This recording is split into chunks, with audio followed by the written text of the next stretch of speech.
Hello, welcome everyone to the Xeno. I don't even remember how we started the episode. Frick, I totally spilled Mountain Dew all over my desk. Awesome. Hello everyone, I'm Xeno Primo. I'm Dino Primo, and this is the Primo Bro Show. Episode 9? Yes. 9! Part 1 being My Son the Hamster. No. Also known as... No. I'm looking at the wrong note. The Phantom of Retroland. Yes. Or also known as, Wer hat Angst? Vor dem Phantom. Ooh. Spooky. Spooky, it's October! You're right. But yeah, this episode is about Jimmy having a piece of crap, lecture that no one likes. It's supposed to be a report on someone, so he writes the longest, stupidest report ever. What's his name? Nick owns him and says, yeah, here's a cool story about how our theme park is haunted. And everyone's like, wow, that's freaking epic. And Jimmy's like, source? And he's like, source, dude, just trust me. And then Jimmy goes to extensive lengths to prove that it's not true. Yeah, that's a pretty good summary of the episode, I'd say. Hey, and Nick... Source, dude, just trust me. and Nick, just like us, no fact checking. It's okay, you know. Just No, zero fact checking. Just trust. That's how we do it. Just trust me. It's like, why? Like, well, you don't think I'm? You think I'm lying? What, you think I'm a liar? Okay, so one of my first things I just thought of as you were just talking. So Retroland has only been around for like a year or something because yeah, that's literally the first thing I wrote because he talks about how it's been haunted since '97. So like, but what is this like '98? No, but yeah, Retroland. The grand opening was in the Jimmy Neutron Boy Genius movie, like exactly, which means that had to have been in '97. Was that the bite of '97? Well, actually, so that was just what I thought of when you were talking. But my actual first note is everybody's complaining about Jimmy doing his thing, and Miss Val and so Miss Val's like, beat it. I mean, speed it up, Jimmy. I don't know if she actually said that, but it sounded like she's like, beat it. She just wanted Jimmy to leave. Yeah. Jimmy, go clean the bathroom or something. Yeah. And then as you bring up a lot, after Nick is talking about the thing, and Jimmy's like, guys, it's fake, and Sheen is like, are you a little jealous? And everyone also agrees. Yeah.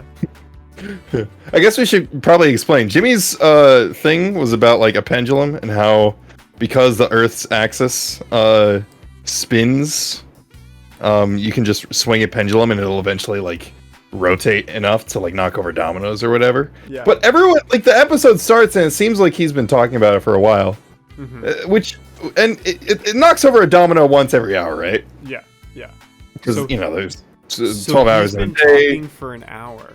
At least, or like 59 minutes minimum, because it Jeez. knocks over right as we get to it. So I can understand why everyone's sick of Jimmy's crap. Yeah, and I'm sure, and it seems like this isn't the first time this happened. This is a pretty common occurrence for this class, obviously. Yeah. He effectively filibustered his entire class. Yeah, it's like, you guys can't leave. You can't go to the bathroom. You can't go eat lunch. You are listening to me talk about boring stuff. Maybe he was just like sacrificing himself for the rest of the class because he's like, oh, I know my entire class is gonna forget this. I'll just make a really long report so that no one else has a chance to go up. Yeah, and then Miss Fowler's just like, no. Yeah. Nick goes up anyway. Yeah, well, no, maybe Nick during the hour just made it up to like you just see him back there sketching out what the Phantom looks like. Yeah, he's been drawing it this whole time, and he just walked up and BS'd everyone because he had the picture to show everyone. Yeah. Of the Phantom of Retroland. Dude, Nick's actually a pretty good artist, you know. Yeah, no, his shading was spot on. Yeah. Okay. Here's a question. So later on, well, actually, sorry, I won't spoil a twist. We'll talk about it later. Of course. Anyway, so yeah, Nick, after class, Nick then goes on to triple dog dare Jimmy. Yeah, Jimmy's no bitch, so he's gonna do it. Okay, but one thing I noticed, this is the first actual like janky, I would say, mistake in animation that we found.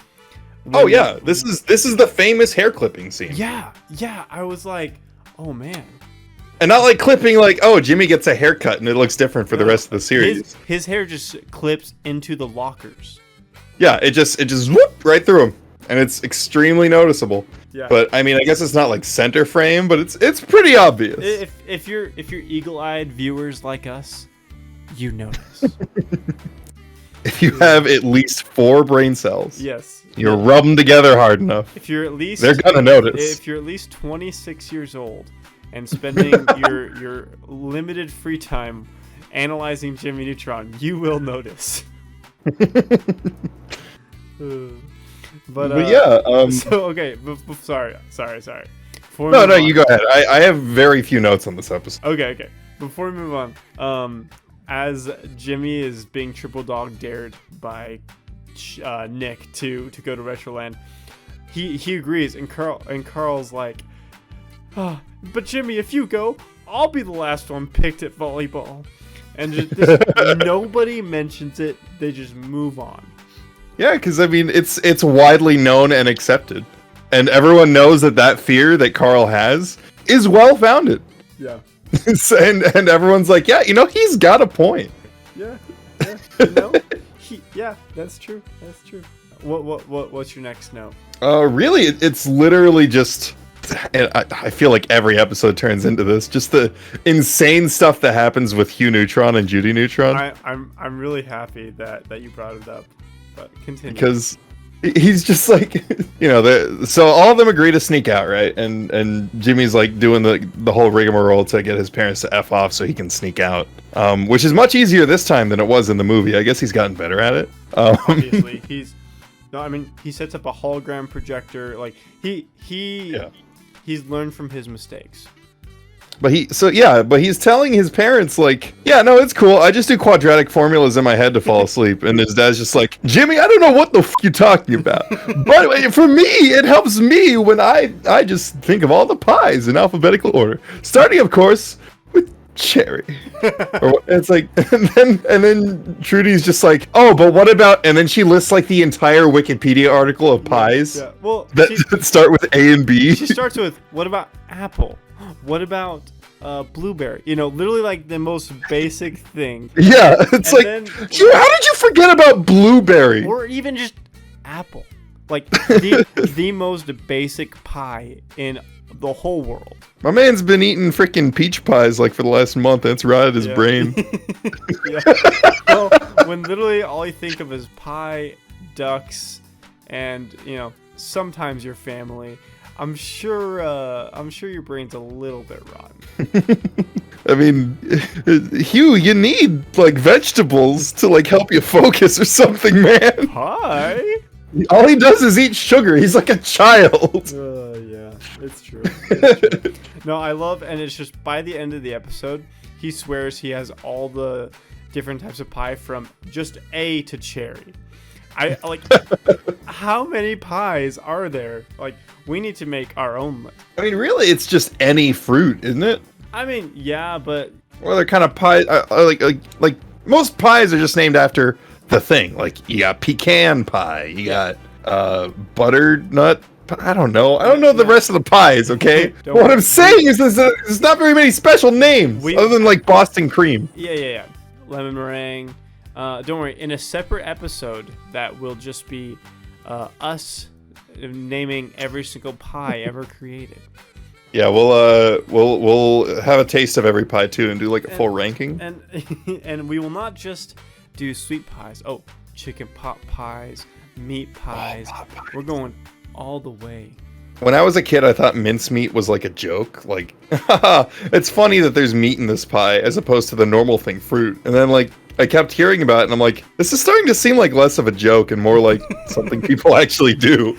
The whole world is just playing a joke just on you. I thought it was just like, yeah, it's a common joke. Haha, it wouldn't be funny if we put meat in a pie. I'm like, guys, it's really not that funny. It's like the Truman Show, but just with you and pie. So. And not even pie, a very specific type of pie. Yeah. Oh, man. The whole world is against you actually believing in meat pie. I also love that Jimmy's mom has like an encyclopedic knowledge of every pie. Well, because Jimmy's mom's just a genius in general. Well, no, it's not even that she's a genius. It's that she's made so much pie for Hugh that she basically has them all memorized too. Well, yeah, of course. She's got to learn every single pie because her husband, for some reason, is obsessed with pie. I mean, it is really good. Pie is great, but not for every meal. Not for everything. But Well, anyway, it's clear that he has ADHD. Are you familiar with the concept of a safe meal? squirrel? What? A safe meal, not a squirrel, a safe meal. That was an ADHD joke about how you get distracted very easily. Oh! See, I didn't get it because I was hyper focused on the other thing. See, What are we, freaking BuzzFeed? This is yes. Let us read a BuzzFeed article on Jimmy Neutron. Anyway, Oh my so, gosh. did you notice how when Carl was walking up to Jimmy's house, how squeaky his shoes were? Oh, they squeak like that in literally every episode. I know, but it's very noticeable because there's like no music and it's just him. Yeah, it's That's true. He really should like grease him or something. Yeah, that's true. I'm just gonna rapid fire through these because Yeah. I really want to talk about one of the most iconic and terrifying episodes of all time, which is the next episode. But Not the horror themed episode. no. It's the episode. We'll get there. We'll get to it. Yeah. We'll get to it. But so Jimmy sneaks out, sets up his hologram projector, but like most things he does, it gets messed up, and so eventually his parents find out, and then things happen. But Jimmy meets Carl outside, and Who is ready to defect to the Soviet Union? Yes, exactly. Not literally the Soviet Union. I'm making a Metal Gear Solid 3 joke, but Oh. I love the idea of him like wearing like, the eye patch and everything. And he's like, I'm sorry, Jimmy. I can't come tonight. I'm defecting to the Soviet Union. Why does he sound like Whitey? Jimmy, it's been 9 years. Yo, kid, Primo! It's been 9 years! Is he the nostalgia critic? Okay. Yeah, I love that Carl tries everything in his might to get out of this. Yeah. I mean, he should have probably got there earlier, left the note, and then ran away. But Oh, but Jimmy took that into account because he said, "Yeah, we'll be leaving at like 11:30." So Carl got there at like 10:30, and Jimmy's just ready. Yeah, that's true. Well, probably like 11. And Yeah. But then Carl was gonna leave the note at 11 o'clock, and then. Well, Carl's a dummy. Everyone there has a computer, as far as I know. So he could have just sent an email. Yeah, but we know Carl is a dummy. Yeah. Anyway. It's I mean, you saw the way his handwriting. Oh man. That boy ain't right. A lot of those words were backwards, not completed, or just straight up scribbled out. I love that when he scribbles out a word, he writes a tiny little oops next to it too. It's so cute. I mean, yeah, for all of Carl's flaws and how dumb he is pretty adorable. You gotta admit. He's a sweet little guy. Yeah, he is. Yeah, I'll let you take over for pretty much the rest of it. I have two other notes. It's so... The ending is inconsequential to me. It is. Okay. Well, I have 3 more notes. So I love how when they get there and they see Sheen, Jimmy's like, "Oh, thanks for coming." Sheen's like, "Hey, no problem. I just told my grandma I was gonna go meet a phantom at an amusement park, and she told me, hey, wear some clean underwear." And you know what? Sheen's grandma is a very practical woman. No, honestly, yeah. She's just like, there's nothing I can do to stop you. Just wear clean clothes. I love your old man voice or your old person voice. It's a personal favorite of mine. It's great against telemarketers too. Oh, They don't want to deal with some stinky old man. Oh, when I get caught, that's that's You're only laughing because I called him stinky. Old people are always stinky no matter what. Well, they're not even that stinky. They just smell like old people. Yeah, which is a stinky smell. It's not really that stinky so much as it's like it just smells like soap and skin cells. That's pretty gross. It could be worse. When I get called by telemarketers, I just speak Chinese, and that usually works. Oh, you lucky jerk! Gosh dang it! Yeah. Oh, 你好. Oh, 我是艾先生. Oh, 你会说英文吗? No, For those who don't know, Dino is actually fluent in. 你会说英文吗? Oh, 好, bye bye. I just keep asking him if they speak English. Oh, that's adorable. Anyway, what language do you speak? It's Cantonese? Mandarin. Mandarin, thank you. Mandarin Chinese. Mandarin Chinese, thank you. Yeah. Okay. So after they get there, they stay there till midnight, like they're supposed to, and then right at midnight, do you smell that? Salami. Oh, I think we should explain. The salami, the thing that the Phantom famously uses for a leg? So I think we should explain the Phantom a little bit, because yeah. It's literally just a guy in a mask with a salami leg. And wait, why did it have a salami leg? Do you remember? The source dude, just trust me, is all I got from Nick. Yeah, that's true. Yeah, he's like, I just made this story up in like 10 seconds. I don't gotta explain shiz. Well, okay. Sorry, I'll get to it in a minute. But so the Phantom is like this guy in a black cloak, kind of like the Scream outfit with like a whitish mask, but looks more sinister, and then a salami leg. For some reason, it's actually a specific type of salami, but I forgot the name. It's Genoa salami. Yes, Genoa salami. Anyway, as a kid, I thought that she said genuine, or I thought you said genuine salami. And you're like, is there a non-genuine salami? No filler in this stuff. Yep. So they get chased, and Jimmy, being the genius he is, decides to stand his ground, but his friends are scaredy little baby cats. And so they run to, well, it is a ride called the Pendulum. You know, we're going full circle here. And Jimmy decides to laser the whatever they're called, I don't know, to make the pendulum twist and actually hit the Phantom. Turns out it was Nick the whole time. What? And he got mega owned by a freaking carnival ride smashing into his sternum. Yeah, he's dead, actually. It's okay. He had like a pizza on his chest or whatever. Yeah, and the salami leg. Keep in mind. Yeah. So. The salami leg totally annihilated. Thankfully, it softened the blow. Yeah. And then, like a minute later, another Phantom shows up. But then, and everybody runs. Whoa! What? No, I'm screaming because there's another one.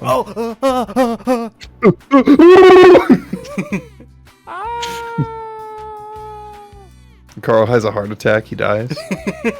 And that's how the Phantom was born. But then Goddard, Jimmy's dog, moves or takes away the cloak. And who is it? Cindy and Libby. What? Well, how could this be? I don't know. And they're literally just like, Jimmy, we just did this to put you in your place because you're being kind of a square right now, bro. Everyone knows it's not real, but you're just kind of being a dick about it, man. Yeah. All you had to do was not spend like a whole hour of our lives on a book report. That's all we wanted. Yep, pretty much. Just Jimmy, everyone knows it's fake, but you're just being dumb. You're being kind of a jerk right now. Yep, exactly. It's not cool. Exactly. But then, so as they're leaving, they're like, yeah, let's get out of here, and then as they start leaving, they smell salami one last time. But wait, all the kids are accounted for. Everybody who knew about this triple dog dare is accounted for. What's going on? And so they pull the robe off the Phantom, and there's an actual. It's body Sheen's there. grandma. Yeah, no, that would actually. Well, be you pretty... said that the only other people who knew about it. Yeah, that's true. Actually, that would be a pretty sick twist if this is like the first showing of Sheen's grandma, and like she's the one who does it. Anyway, but yeah, they rip off the cloak, and it's there's a real body. It's spooky looking. And so all the kids run away, and Jimmy's like, science schmience. And then we cut back, and it's Judy and Hugh, and Hugh decides to show off his list. But then the real Phantom shows up, and then an actual apparition. It is translucent. It is spooky. It's got chromatic aberration. And by golly, it remembered Blackberry. Exactly. And then they ran. So my question, and this kind of goes along with my Brain Blast fun fact. Oh. So how? I was looking forward to this. Yeah, exactly. How did everybody? Well, okay. The Brain Blast fun fact is it in fact does confirm our thoughts earlier. Jimmy didn't question how Retroland could have existed in '97 when it really opened up in 2001. That's right. Did we confirm the year of the original opening? I think it's 2001. Yeah, I guess. I mean, like, if you're gonna release a movie in 2001, it better be contemporary. Exactly. it's a Tour de France. It's amazing. It's Tour de Force. Exactly. Whatever. Tour de France. It's funny that you said that, and I was just like, yeah, that's what it is. I just accepted it without thinking about it. You did. But my question is, like, if this was like just made up recently, how did everyone like have costumes of the Phantom? Well, it must have been either pre or post Halloween. Yeah, that's true. Well, it's like, so the real answer is that Nick posted on DeviantArt that night, and it got like 50,000 likes. Yeah. Yes. Anyway, I like this episode. It's one that has stuck with me throughout the years. I thought I liked this episode growing up, but rewatching it, I'm like, this is a little basic. It's also just it's another one of those episodes where some of the plot elements are a little sloppy. Not like the 1997 thing. That's fine. I don't mind that. It's more like, so Jimmy uses like this can of rust that he invented to like break through the fence. And instead of using that to break the pendulum so that it could swing freely and knock into Nick, he uses Goddard's laser eyes to do it instead. I imagine that they wanted to do that, but they'd already animated like the can part, and they're like, well, frick, we can't just not use that. Yeah. It would have made more sense if they used Goddard's laser eyes on the fence. That's what I thought they did. The can of rust. I actually forgot about the can of rust. I don't know. And that's like, maybe that's just a nitpick, but I guess. I'd say that's probably a nitpick. Probably. So, anyway, I don't know. This episode didn't impress me on a rewatch. Okay. But they sure got a lot of use out of that Phantom model, huh? They really did. That was the whole point of the episode, was they really just wanted to use the Phantom model over and over again. They probably someone just modeled like a mask in this costume. They're like, hey, look, it's like a killer. And they're like, oh, we're gonna use this. And they probably were just like, dude, it'd be funny if you had a salami leg. Oh, freak. I modeled a salami last week.